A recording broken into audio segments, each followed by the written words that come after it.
Good to go. All right. Hi, welcome everybody. My name is Mike Yeagley. I'm a teaching professor here in the bioengineering department. And I want to talk to you today about the Masters in Bioengineering program, give you some details, and then later have some time for you to ask us questions that might be burning. So here's the agenda. We're going to do some introductions, talk to you about our advising group and how they can help you, and talk about co-op here at Northeastern, how you can do co-op, who you want to talk to make that process simple and easy. Give you a little bit of information on our student council, and then talk about the details of the master's degree, what it takes to complete the degree, the different pathways that you can do with courses and research and projects, and then just give you some important dates for that are upcoming for the fall. All right. So like I said, I'm Mike Yeagley. I am now a teaching professor. So that's my fault. I was Oh, asked to review these slides and my I bad. forgot to delete. No, that's me. Hey, sometimes you get promoted. So that's me. I do master's education and global operation as well. And I'll pass it off to Caroline to introduce herself. Yeah, hi everybody. My name is Caroline Pridmore. I'm the Academic Operations Manager for the Department of Bioengineering. So I work a lot on curriculums, supporting our program contacts with all of the curriculum and course scheduling. And I support students with scheduling milestones and helping with course selection as well. I'll pass over to Kirsten. Thank you, Caroline. Hi, everyone. My name's Kirsten. I am one of the academic advisors here at the Graduate School of Engineering as part of what we know as the departmental team, which covers BioE students. There are two other members of the team as well, so you might be working with any three of us at that time. And they're not here, but I also want to signpost that we do have graduate ambassadors for the College of Engineering and for bioengineering. So we have current students who are available to answer your questions about student life, about housing, what it's like to be a student in the bioengineering department or at Northeastern in general. And you can contact them at this email, which I think is easily accessible on the website as well, and they will be happy to help. All right, some other people in our department. We have a new department chair, AJ Abraham Joy. He's come to us from University of Akron. Esther Cohen is our business manager. And we now have Jeremy Marshall, who's just joined us as our lab ops and safety manager, who's helping us run our lab and research operations smoothly.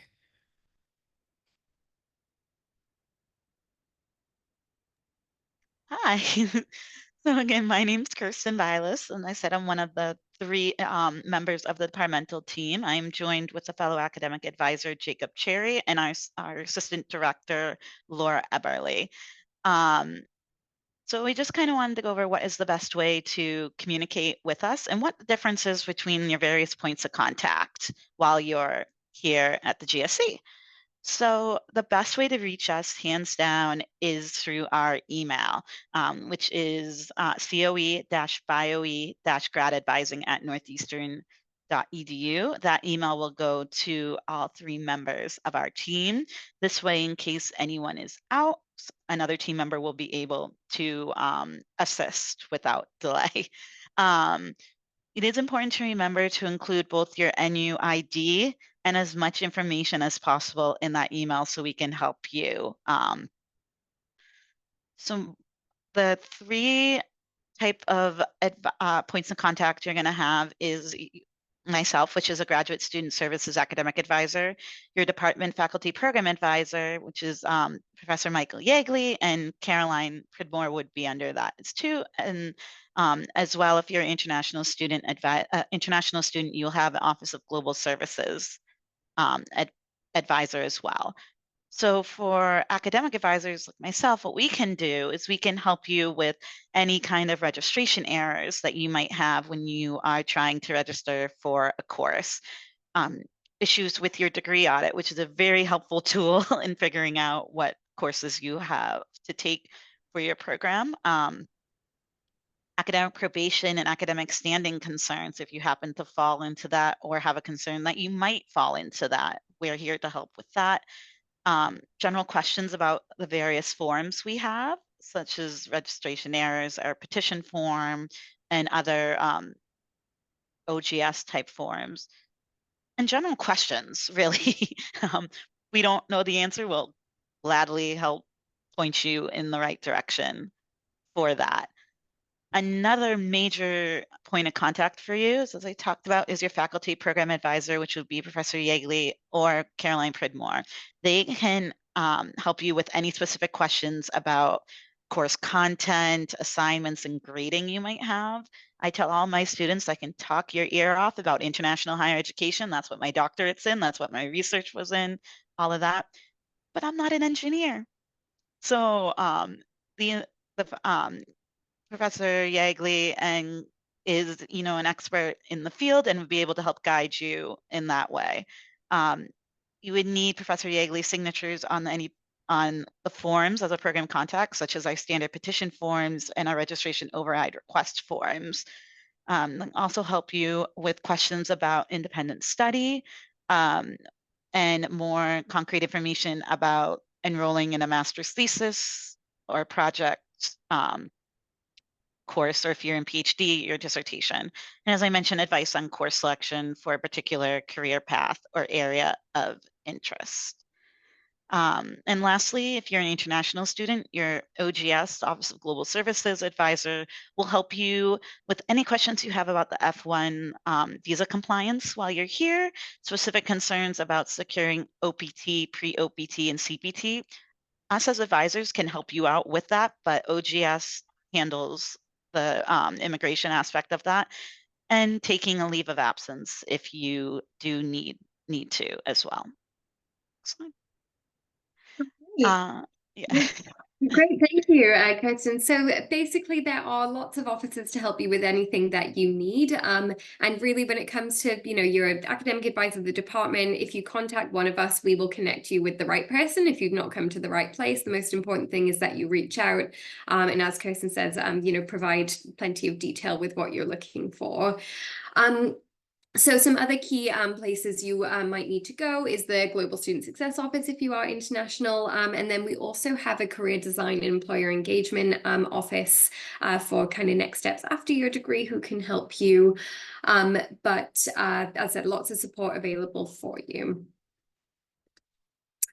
So the next thing that we want to talk to you about is co-op, which you may know is it's our we're most proud at Northeastern of our co-op program. It's something that many students take advantage of as a part of their program. Taking advantage of a co-op means that you are graduating with industry experience on your resume already, so it's a wonderful thing to do. We are ranked #1 in internships and co-ops by the US News and World Report. We have dedicated co-op coordinators. So we have Max Sederer and Ali Joyce, who are positioned to help students with their co-op search. They teach the cooperative education courses, which is about professional development, building your resume, applying for jobs, all of that. So we have really integrated support in terms of making sure you're successful if this is a pathway that you want to pursue. So if you want to get involved in co-op, please look out for the intent to co-op email that comes into student inboxes every semester. That's the best thing to do. Or if you have questions on the co-op process specifically, you can contact one of our co-op coordinators. Here is just a little selection of some of the co-op employers that we have established relationships with that our students work at. So we have very strong industry connections that have built over time in the Boston area. And we have 38 co-op coordinators, a huge team available to support our students.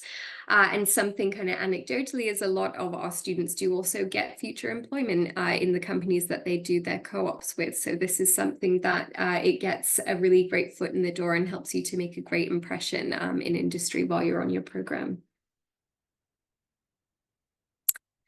And next is our Graduate Student Council. We in the department are extremely proud of our graduate student community. It is something that makes it an absolute joy for us to work in the department, and it's just a great environment for the students as well. We have specific master's student representatives on our student council. We actually have 2 who were elected this year to specifically support the master's student population. There's a Slack channel that you'll be added to so that you can really easily communicate with your fellow students just about kind of day-to-day things. And there are events through the year. There's social events, there's research events. We have an annual research symposium in the summer, which is a great opportunity to see what everybody is working on. And we also have community building events, both at the department level and also the college level. And lastly, we also have town halls, which gives you an opportunity to provide feedback on your experience on the program, on the curriculum, or anything else that you're looking for. We really value uplifting student voice and getting your feedback heard. So never hesitate to reach out if you have any feedback on the program or if there's anything that we can do to make your student experience better. All right, so handing back over to Dr. Yeagley. All right, thank you very much, Caroline. So I'd like to talk a little bit about the requirements to complete your master's degree. First off, to complete your degree, you need to have 32 credits. Most of our courses are 4 credits. You also need to have a minimum cumulative GPA of 3.0. And we have a curriculum that starts with 2 core courses. These are courses that everyone takes regardless of the concentration that you've selected. These are Principles of Bioengineering, and that's BioE 6000. That's a 1 credit course. And then there's Medical Physiology, BioE 6100. This is an incredibly important course, and we view fundamental to bioengineering. So everybody takes medical physiology. And then you have your concentration courses. Your concentrations are listed here. And these, it varies a little bit from concentration to concentration, but there are either 2 or 3 required courses. And then you'll have electives to complete the rest of your concentration courses. Now, there are 3 different ways to proceed through to acquire your 32 required semester hours. And the first is coursework only. And coursework only, you'll take classes from your concentration, from your elective list, and from the core, and until you have 32 semesters hours, and that'll complete your degree. There's also 2 different research-based pathways. So the second is the coursework plus the project. So the project is a class. It's 4 credits worth of classwork. However, it's not a traditional class. To do a project, you'll make a connection with one of our research faculty here on campus, and you will work in their lab on a project for their research while you're enrolled in the 4 credit project class. You have to start with a project. If your project goes well and you want to continue, then you can take the coursework plus project plus thesis track, which means you would do another semester of research after you've completed your project, and that would be your thesis research. So it's a continuation of the project work you've been doing. When you do your thesis version, you will form a master's thesis committee, write a thesis report, and then have a presentation where you defend your thesis, and that's open to the public. And so coursework is 32 semester hours. With the project, that's 4 of your semester's hours are project. If you do a project and then follow it up with the thesis, then that's 8 of those 32 that you would do in research. All right, so BioE 6000 is a really great course. It's only in the fall. All new master's students enroll. It's 1 credit course. we'll have a lot of guest speakers come in, and a lot of these are what we call PIs, principal investigators. These are the research professors on campus that run laboratories and have graduate students working for them. And here is a great chance to find a professor to do your project or your thesis work with. If a professor comes in and talks about their research and it's something that's really interesting to you, really motivating, something you think you could see yourself working on, then that would be a great time to follow up with them after class and say, hey, I have a skill set that would work well for you. Do you have any positions open? Could I do some research with you? 6,000 is a really great class to make those kind of connections with our professors. You'll also learn about how to do research such as literature searching, reading journal articles, writing reports, and doing some oral presentation work. These are all really important things for master's students to be good at. Communicating and public speaking, you'll have opportunities to work on those really important higher level skills. And then, of course, there's medical physiology. That's offered in both the fall and the spring. And we also have our 7390 seminar. You enroll once throughout your MS degree. However, attendance is strongly encouraged throughout your time in the program. So we encourage you to go to the seminars, but you have to go once. And then if you want to know more about the concentration requirements, those can be found in the handbook or in the MS BioE course catalog, which can be accessed online through our website. All right, as I was saying, the 32 semester hour coursework is roughly 8 classes. COE classes are generally 4 semester hours. College of Science classes are generally 3 semester hours. So if you want to take a course in COS, and there are some COS courses listed as available options in our electives lists. Also, you can petition to have some COS courses count towards your degree if there's something of real interest to you. Just be aware that you have to reach 32 semester hours.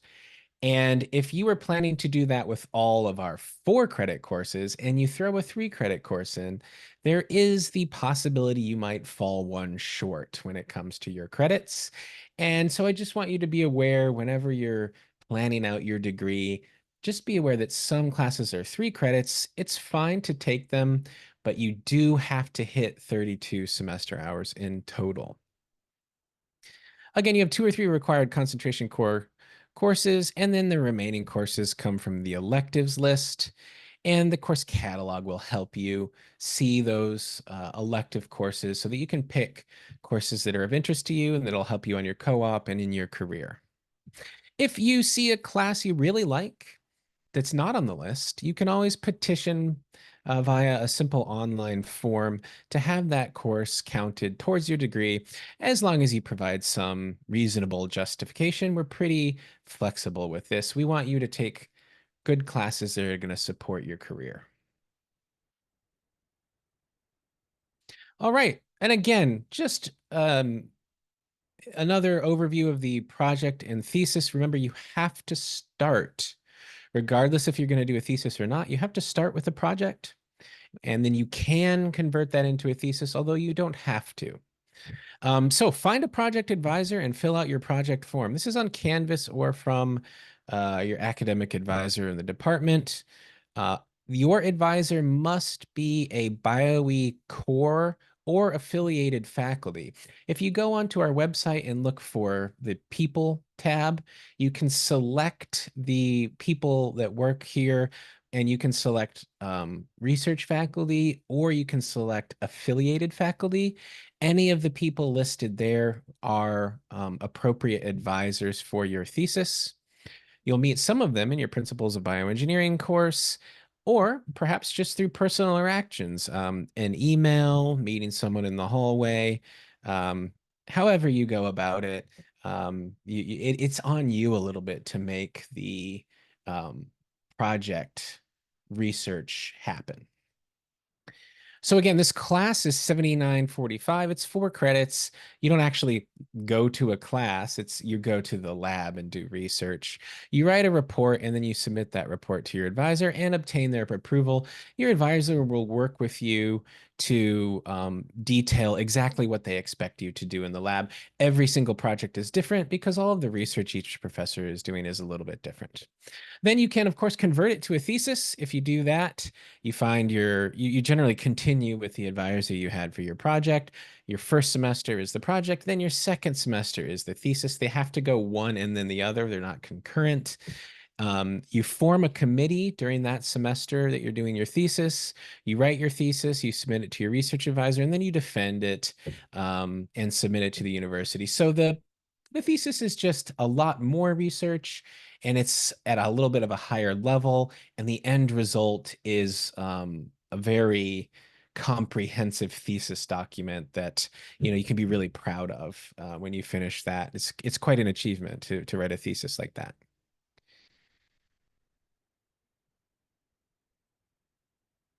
Okay.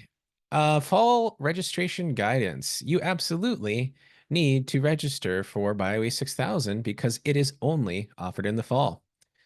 I assume the person looking through this microscope is trying to find the link to apply for BioE 6000. Um, Anyway, that was a terrible joke. Just register for it in the fall. We recommend that you also at the same time take BioE 6100 Medical Physiology. If that class is full, or if for some reason you really want to take something else first, you can take it in the spring instead, although it is recommended that you take it in the fall. Additionally, you want to take a 5,000 level course for your concentration. All right, and I'm going to jump in to talk about our new MS BioE Canvas page. So this is new this year to help to streamline access to important links and resources for our master's students, because I know that that can be a barrier sometimes. You know what you need to do, but you can't find that link that we talked about in the conversational webinar or orientation session. So hopefully this will help you to get to the things that you need a lot quicker. So you should have access to this from next week. If you've set up your student account and you're, all on and active, you'll have this sitting on your course dashboard. And this is just a snapshot of the things available to be linked. As I said, there's not a lot on here, but it's really just about easy access to things that you may need to use. So a link to the course catalog, which has got all your degree requirements and those approved courses, core courses, all of that, concentration requirements. The Bioengineering Graduate Handbook, which is a one-stop shop for all of our policies, procedures, degree requirements, forms. So that's links to department forms, links to graduate student services forms. It's got everything you could possibly need. We're not expecting you to read it start to finish because it is a long document, but we do need you to be able to find it when you need it, because that one time, so say you're getting ready to enroll in project or thesis and you need a reminder on the steps and who is allowed to be your advisor, where to, and what form to fill out, that's going to be where you go. Link to Graduate Student Services, which is Kirsten's office, who can help you with all sorts of things. A little snapshot of who to contact when with all those key email addresses that we talked about. Registration requirements. Here's that project thesis form. It's something I want to signpost is a bioengineering course map, which is something that in the department we put together to help you plan your classes. This is subject to change, but gives you a good idea of generally when the courses are offered. Some are offered fall only, spring only. Sometimes it's fall and spring, so you can take it whenever. Sometimes there's alternating cycles, but this gives you a good idea to help you plan what courses you're going to take across your program. And then finally, a link to wellbeing resources from the university to help you if things are getting a little tricky. We know that it's a lot of work doing a graduate program, but there is a lot of support for you available on campus. All right.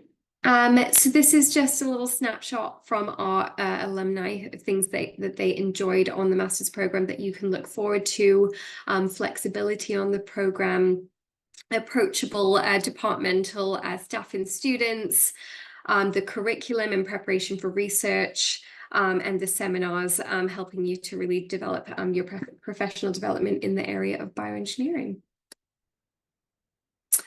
All right, Kirsten, anything that you want to signpost about the COE Graduate Student Services orientation?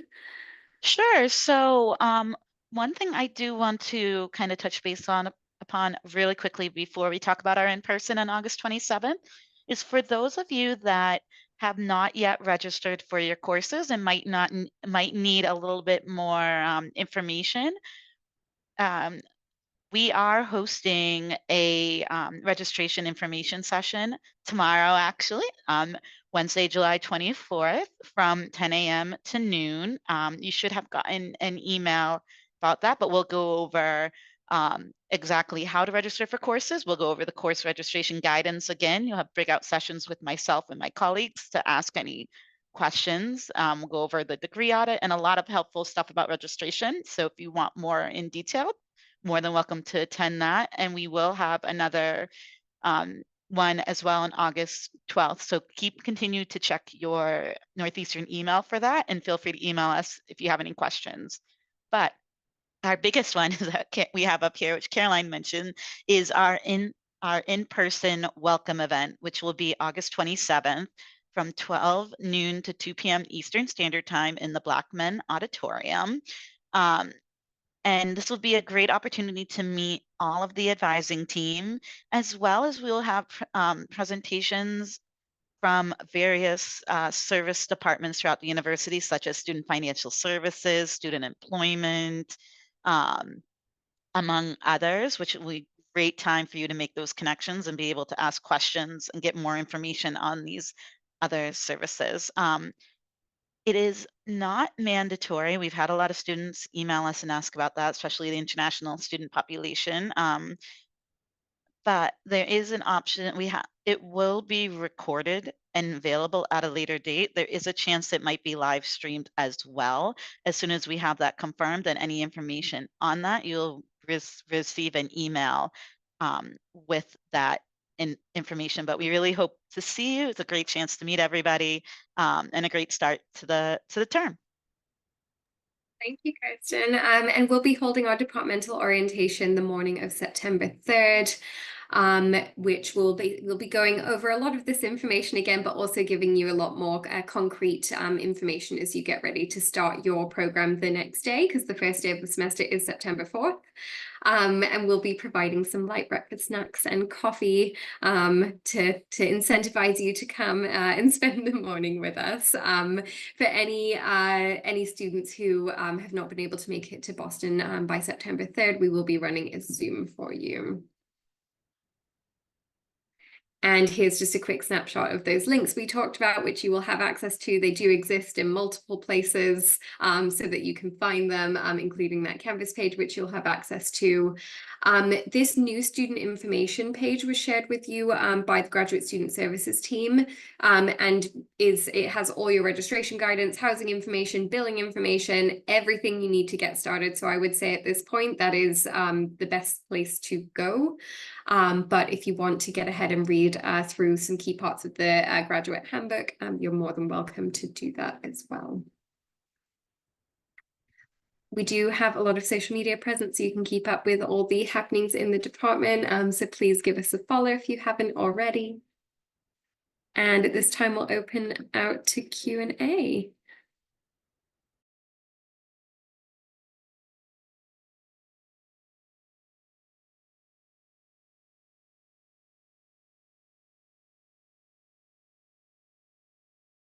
A question for Kirsten, I think. When do we get our Husky card?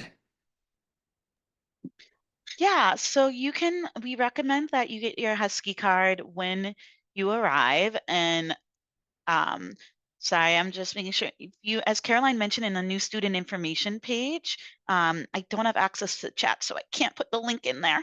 for the moment, but there is information on there exactly how to apply. It is at the Spear Hall. I believe it's 44. Let me just get that exact information. If you do attend our registration orientation tomorrow, we will have that as well too. But we highly recommend getting it as soon as you're on campus.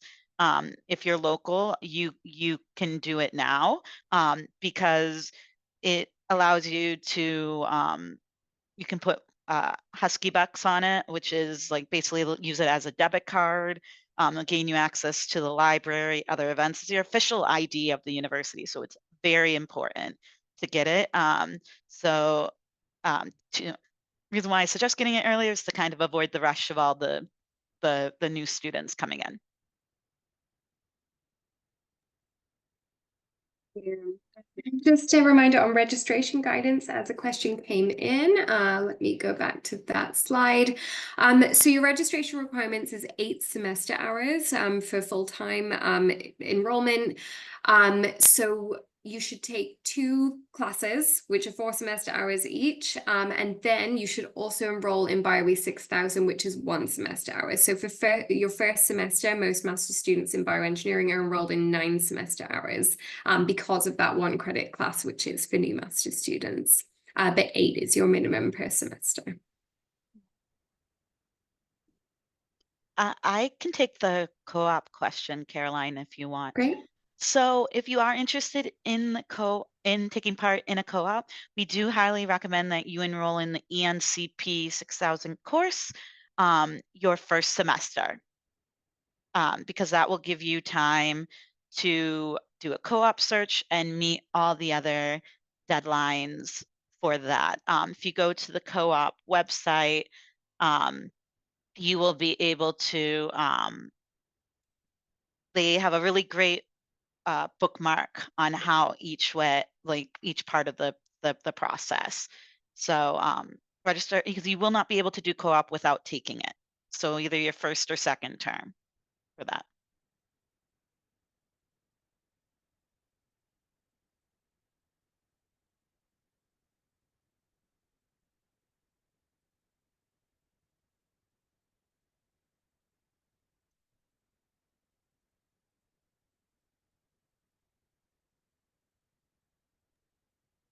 I can quickly take this question about the seminar being mandatory. So basically you have 1 semester that you absolutely have to enroll in seminar. It's 0 credits, but it is a degree requirement.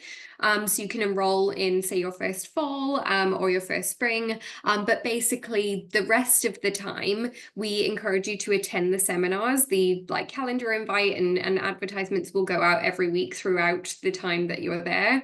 You're here on the program. But in terms of enrollment, just 1 semester enrollment. But yes, that part is mandatory. There are some billing questions, which Kirsten, I don't know if you want to field, or maybe if these are questions maybe better targeted directly to. Yeah, so what I'm going to do is I realize I can put links into the direct answers. Is I am putting the link to student financial services because that's including health insurance, any type of billing questions, going to work with them directly, and they'd be able to help you out with that. Just keep in mind a lot of these services, such as the registrar's office and student financial services, Office of Global Studies, if you're an international student, they have transitioned into an inquiry form.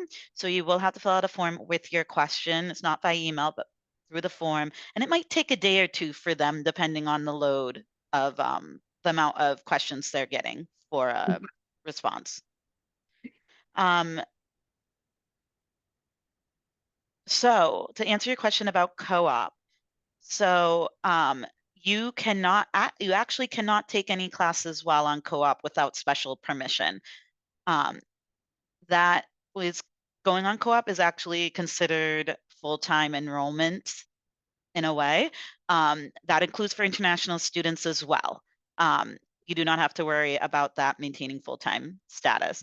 If for whatever reason you do want to take a class whether you have a need to graduate in a specific amount of time. That course is what has been mentioned. There's only a course there might be a course that's only offered at a particular time.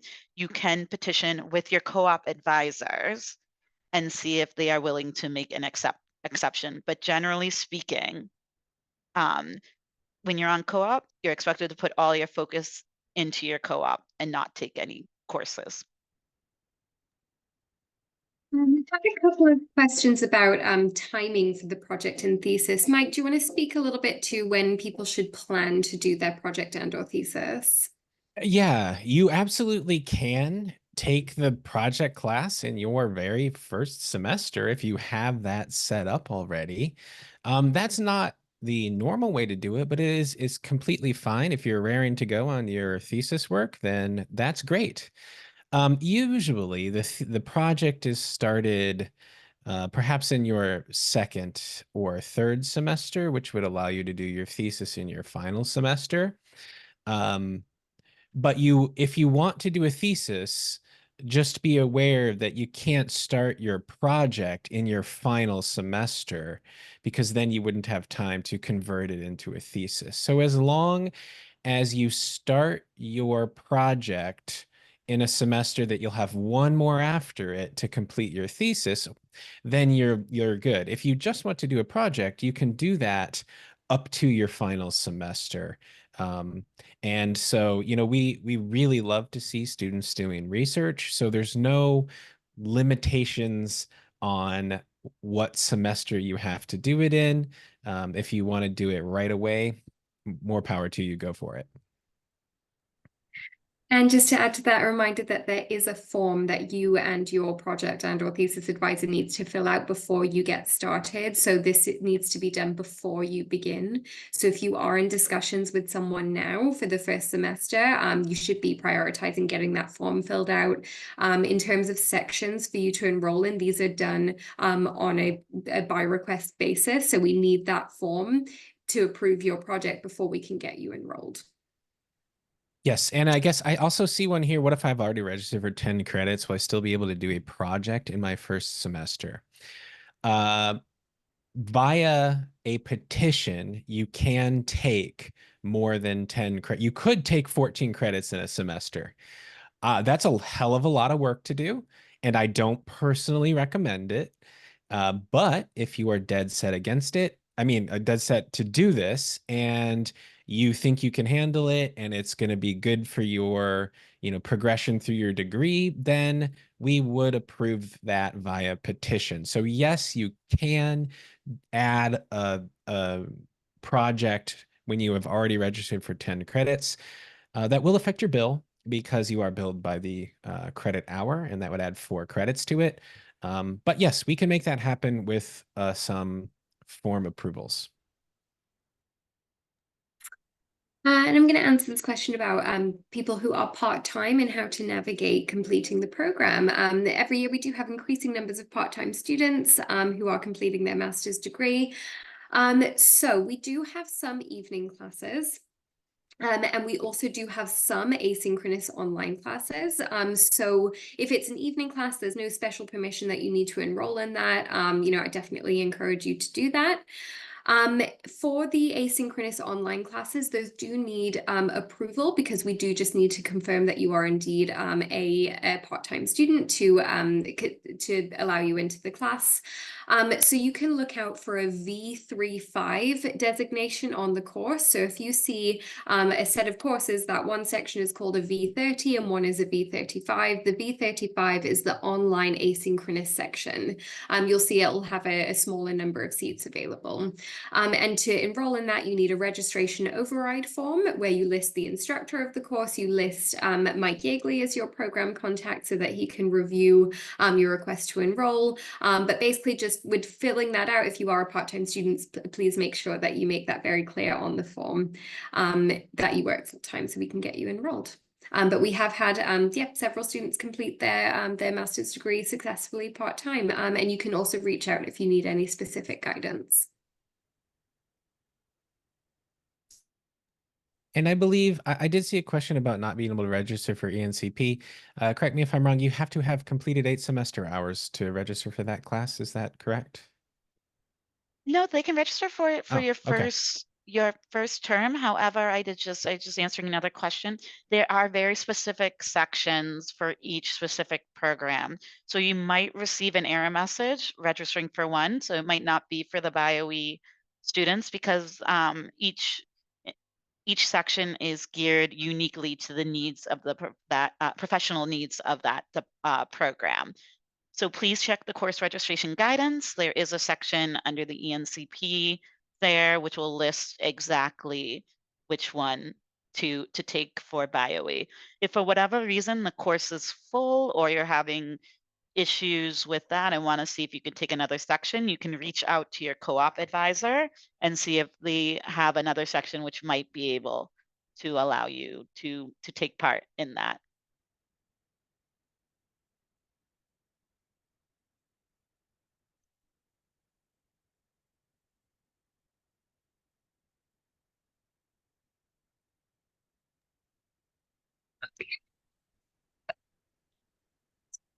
Submitted. And any others, remember you can ask at orientation or you can reach out to any of us to ask questions in the meantime.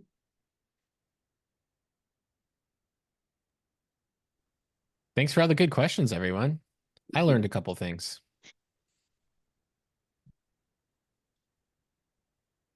Thank you for facilitating, Caroline. This was very well done.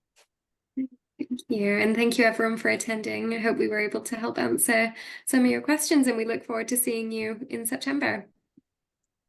Bye, everybody. Bye all. Bye.